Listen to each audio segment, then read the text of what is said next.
और चलिए एक बार फिर से आपको लिए चलते हैं। हिमाचल प्रदेश के मुख्यमंत्री जयराम ठाकुर प्रेस कॉन्फ्रेंस कर रहे हैं। अब की बार पहली बार जो है वो घुमारवीं विधानसभा क्षेत्र से आप चुनाव लड़े और आप वहां से विधायक के रूप में चुने हैं, मंत्रिमंडल में शामिल किया गया है। तो ये परीक्षा की दृष्टि से 3 लोग, लेकिन इसके साथ साथ में सबसे पहले मुझे जो करना चाहिए था वो पार्टी के हमारे नए अध्यक्ष सुरेश कश्यप जी, जिन्होंने कल ही कार्यभार संभाला है। और ये 2 दिन हमारी पार्टी के लिए, हमारी सरकार के लिए बहुत महत्वपूर्ण। पिछले कल पार्टी के प्रदेश अध्यक्ष का जो दायित्व जो विधिवत जो है इनने संभाला है सुरेश कश्यप जी ने। सुरेश कश्यप जी 2 बार विधायक और विधायक के बाद अभी सांसद शिमला लोकसभा क्षेत्र से, और अभी पार्टी के अध्यक्ष के नाते नई जिम्मेवारी मिली है। तो ये परिचय की दृष्टि से बात थी और मुझे लगता कि आज सिर्फ इतनी है। हमारे अध्यक्ष जी कल आपसे पत्रकार वार्ता में मुखातिब होंगे। सोशल डिस्टेंसिंग के इश्यू को लेकर के मैं क्षमा चाहूंगा कि जो राजभवन में एक आज का ये समारोह होता है उसको थोड़ा हट करके करना पड़ा, इसलिए मीडिया के हमारे सब साथी सहयोगी जो उपस्थित वहां पर आमतौर पर रहते थे ऐसे कार्यक्रम में, उसमें उपस्थित आज वहां पर नहीं हो पाए। लेकिन उसी तरह से आप सारी हालात को अच्छी तरह से समझते हैं, तो हमने एक व्यवस्था यहीं पर ही की थी कि वहां से वेबकास्ट करके जो है आपको ये सारा वहां का कार्यक्रम या सीधा प्रसारित होते हुए दिखा सकें। ऐसी हमने कोशिश की है और मुझे लगता है कि उसके माध्यम से आप सबको थोड़ी सुविधा भी रही होगी। तो मुझे तो सिर्फ इतना ही कहना है। अभी हमारी कैबिनेट मीटिंग है और कैबिनेट मीटिंग में हम जाएंगे, तो आप सबके बीच में आकर के आप सबके साथ मिलने का अवसर प्राप्त हो। बहुत बहुत धन्यवाद। और कोई बात, एक आधी बात कोई अगर आपकी लगती है तो उसको बात को पूछ सकते हैं। जी, मुख्यमंत्री और एक पूर्व मुख्यमंत्री के जिलों को अधिमान नहीं मिल पाया, उसकी क्या वजह हो सकती है? जैसे आपका जिला है और पूर्व मुख्यमंत्री। देखिए, मुख्यमंत्री के जिले से मुख्यमंत्री है, इससे बड़ा अधिमान कोई और हो नहीं सकता है।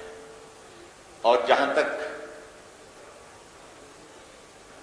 आप दूसरा प्रश्न पूछ रहे हैं, तो उसके संदर्भ में मुझे सिर्फ इतना ही कहना है कि ये सारी चीजें ध्यान में है। एक लिमिटेशन हमारे पास मंत्रिमंडल में सदस्यों की संख्या के रूप में है।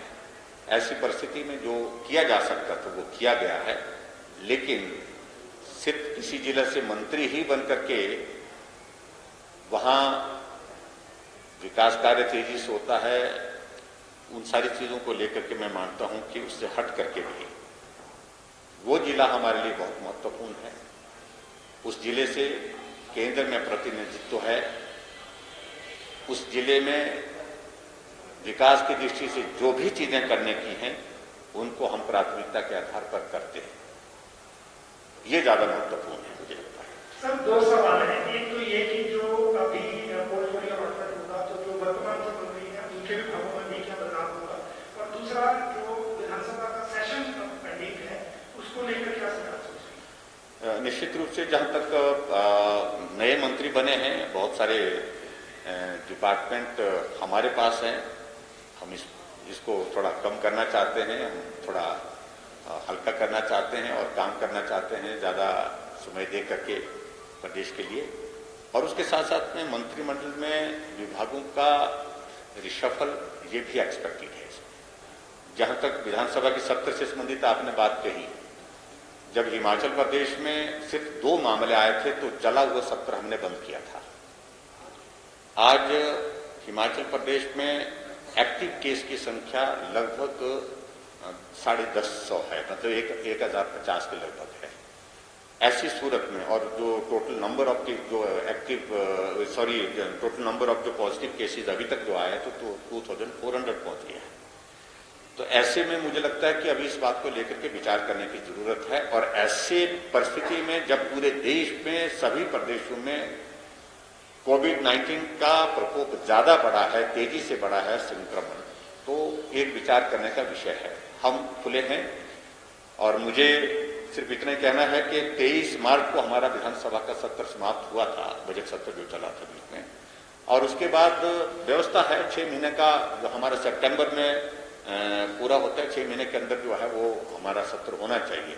लेकिन आमतौर पर जो है हिमाचल प्रदेश में जो मानसून सत्र होता है, वो मानसून सत्र जो है हम 20 अगस्त के बाद, 15 अगस्त के बाद हम शुरू करते थे। तो इसको लेकर के अगर कोविड का ये इम्पैक्ट कम होता है धीरे धीरे, अगर ऐसा लगता है तो हम जल्दी करने के लिए भी तैयार हैं। लेकिन अगर ऐसी परिस्थिति रहती है, क्योंकि कोई भी प्रदेश, मेरे बहुत सारे मुख्यमंत्री से भी बात हुई है और मेरे लोकसभा के स्पीकर से भी बात हुई है, संभवतः लोकसभा का सत्र भी सितंबर में जा रहा है। तो ऐसी परिस्थिति में कोई भी प्रदेश अभी हाल ही में सत्र नहीं बुला रहा है, तो ऐसे में मुझे लगता है कि हिमाचल प्रदेश में भी अभी हम जो है अगस्त के महीने में हम रुकेंगे, सितंबर के महीने में विचार करेंगे। केंद्र इस बार शायद जो है स्टेट्स को जीएसटी का शेयर नहीं देता, तो उसमें कितना बड़ा चैलेंज है आपके लिए, कैसे कितना जीएसटी जो शॉर्ट था उसको कैसे ओवरकम करना? देखिए, ये सारी चुनौतियां हैं, ये परिस्थितियां इस वक्त हैं, लेकिन मैं अभी तक भी हमने अपना पक्ष केंद्र के समक्ष रखा है, बहुत दमदार ढंग से रखा है, और मुझे इस बात का संतोष है कि अभी तक जो हमारा कम से कम जो केंद्र से जो सहयोग है, जो उसमें कहीं भी अभी तक उस प्रकार की कमी नहीं आई है। और केंद्र ज्यादा मदद करे प्रदेशों के लिए, ये सबकी इच्छा रहती है। हम भी इस इच्छा के साथ अपनी बात रखते हैं, हमेशा रखते हैं, और मैं उम्मीद करता हूँ सब ठीक होगा।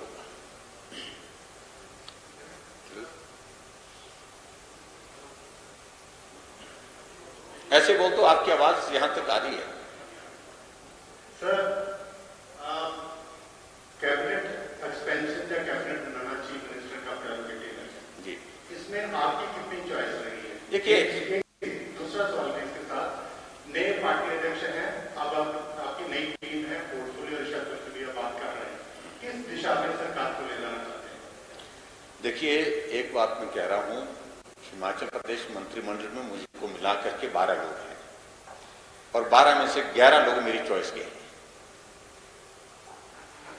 अपनी छोड़ देता हूं। और ऐसी परिस्थिति में देखिए, दूसरी बात मैं ये भी कहना चाहता हूं कि हिमाचल प्रदेश में बहुत लंबे समय से बहुत लोग बात कर रहे थे, और मुझे लगता है कि आज विराम है और अच्छा संतुलित मंत्रिमंडल हमारे पास है।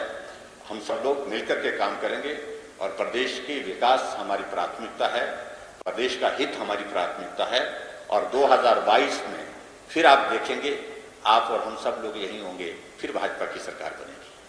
Thank you very much. Thank you. Jairam Thakur की प्रेस कॉन्फ्रेंस जो है आप सुन रहे थे, साथ ही कई सवालों के जवाब भी उन्होंने दिए हैं। 2022 का जिक्र भी उन्होंने इस बीच किया है। राजेंद्र गर्ग ने पहली बार लड़ा चुनाव। आपको बता दें कि 2 दिन पार्टी के लिए बहुत महत्वपूर्ण रहे हैं, जिसमें पार्टी प्रदेश अध्यक्ष बने सुरेश कश्यप, और अब ये मंत्रिमंडल विस्तार हुआ है। थोड़ी देर में कैबिनेट मीटिंग जो है वो होने जा रही है। सीएम जयराम ठाकुर ने, आपको बता दें, ये प्रेस कॉन्फ्रेंस में इस बात का जिक्र किया, हिमाचल में एक्टिव केस 1000 से ज़्यादा हैं और पूरी तौर पर तैयारी जो है वो की गई है।